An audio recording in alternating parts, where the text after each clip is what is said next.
Confidence, क्या ये कोई ऐसी चीज है जो कुछ लोगों में पैदाइशी होती है और कुछ में नहीं? ज्यादातर लोग यही मानते हैं कि भाई ये तो किस्मत की बात है। लेकिन क्या हो अगर मैं कहूं कि ये किस्मत नहीं बल्कि एक हुनर है, एक ऐसा हुनर जिसे कोई भी प्रैक्टिस करके सीख सकता है। चलिए आज इसी के बारे में बात करते हैं। कभी सोचा है कि ऐसा क्यों होता है कि कुछ लोग सफल हो जाते हैं जबकि उनसे कहीं ज्यादा टैलेंटेड लोग पीछे रह जाते हैं?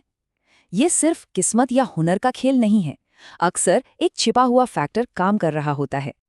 और इसका जवाब है ना, वो शायद थोड़ा हैरान कर दे। रेस हमेशा सबसे तेज या सबसे काबिल इंसान नहीं जीतता। जीतता वो है जिसके पास आत्मविश्वास होता है, मतलब अपनी काबिलियत पर एक अटूट भरोसा और उस भरोसे पर एक्शन लेने की हिम्मत। तो चलिए इसी बात को थोड़ा और समझते हैं, और इसके लिए हमें सबसे पहले एक चीज को समझना होगा जिसे कहते हैं कॉन्फिडेंस गैप। ये वो हमारे अंदर की आवाज है जो कहती है कि हम काफी अच्छे नहीं हैं, भले ही दुनिया हमारी काबिलियत को मानती हो। तो आखिर ये कॉन्फिडेंस गैप है क्या चीज? देखिए, सिंपल भाषा में ये हमारी असली काबिलियत और हम खुद अपनी काबिलियत के बारे में क्या सोचते हैं उसके बीच का फासला है।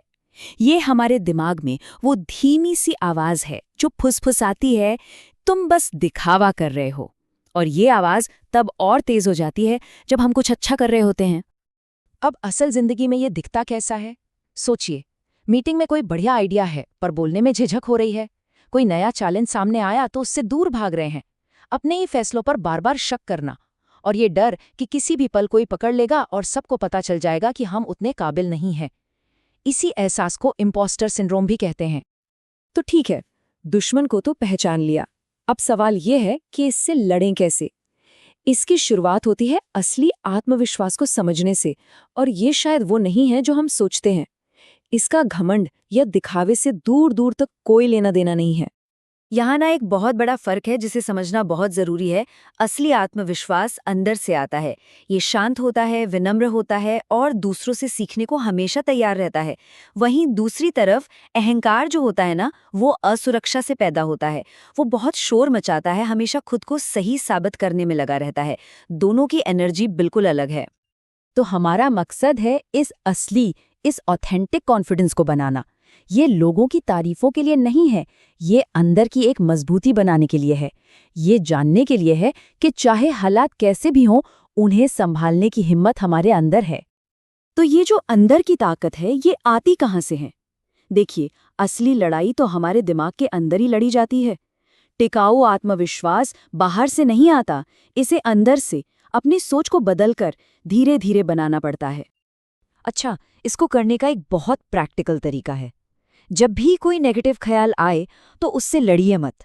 सबसे पहले उसे बस मान लीजिए, ठीक है, मुझे लग रहा है कि मैं ये नहीं कर पाऊंगा। फिर दूसरा स्टेप, उस ख्याल को चुनौती दें। क्या ये बात 100% सच है? क्या कोई सबूत है कि मैं ये नहीं कर सकता? और आखिर में उसे बदल दें। मैंने पहले भी मुश्किल काम किए हैं और मैं ये भी कर सकता हूं। ये एक तरह से अपने दिमाग को रीट्रेन करने जैसा है। ये बात ना पूरी सोच को ही बदल देती है। असली खेल मानसिकता का है। दूसरों की मंजूरी की जरूरत से हटकर अपनी अंदरूनी ताकत पर भरोसा करना। यह समझना कि हमारी कीमत दूसरों की राय से तय नहीं होती। लेकिन बात सिर्फ सोच के नहीं है, कॉन्फिडेंस इस पर भी तो निर्भर करता है कि हम दुनिया के सामने खुद को पेश कैसे करते हैं। तो चलिए देखते हैं कि इस अंदरूनी बदलाव को बाहरी एक्शन में कैसे बदला जाए। हमारी बॉडी लैंग्वेज बिना कुछ कहे ही बहुत कुछ कह जाती है। झुके हुए कंधे असुरक्षा दिखाते हैं, जबकि सीधा तनकर खड़ा होना आत्मविश्वास दिखाता है। और ये एक बहुत पावरफुल फीडबैक लूप है। जब आप आत्मविश्वास से खड़े होते हैं ना, तो आप सच में ज्यादा कॉन्फिडेंट महसूस करने लगते हैं। अरे, अभी ट्राई करके देखिए। बस अपने कंधे पीछे कीजिए, सीधे बैठिए और महसूस कीजिए कि कैसा लगता है। और फिर आती है हमारी आवाज। ये भी एक बहुत पावरफुल टूल है। धीरे और साफ बोलें। अपनी बात को सवाल की तरह खत्म करने से बचें। जरूरी बातों पर जोर देने के लिए बीच में थोड़ा रुकें। बात जोर से बोलने की नहीं है, बात अधिकार और कंट्रोल के साथ बोलने की है। तो अब हमारे पास दो चीजें हैं, हमारी सोच और हमारे एक्शन। इन दोनों को एक साथ कैसे लाया जाए? इसका जवाब है कॉन्फिडेंस फ्लाईव्हील में। इसे एक साइकिल की तरह सोचिए जो खुद ब खुद चलती है।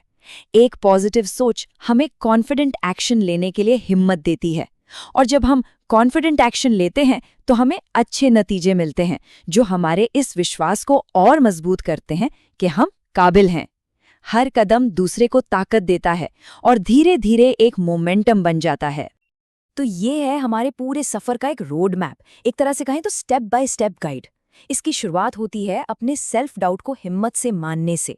फिर हम अपनी सोच को एक नई दिशा देते हैं। इसके बाद हम जानबूझकर कॉन्फिडेंट एक्शन की प्रैक्टिस करते हैं। और आखिर में ये एक पॉजिटिव फीडबैक लूप बनाता है जो हमें असली ऑथेंटिक कॉन्फिडेंस तक ले जाता है।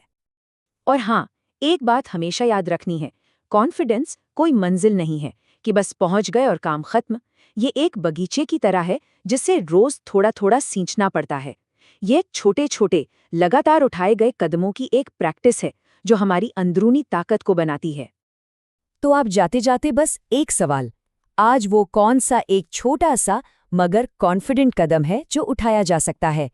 शायद उस मीटिंग में अपनी राय रखना, या शायद उस काम को शुरू करना जिसे कब से टाला जा रहा है। जो भी हो, बस वो एक कदम उठाइए, क्योंकि आत्मविश्वास ऐसे ही बनता है, एक बार में एक हिम्मत भरा कदम।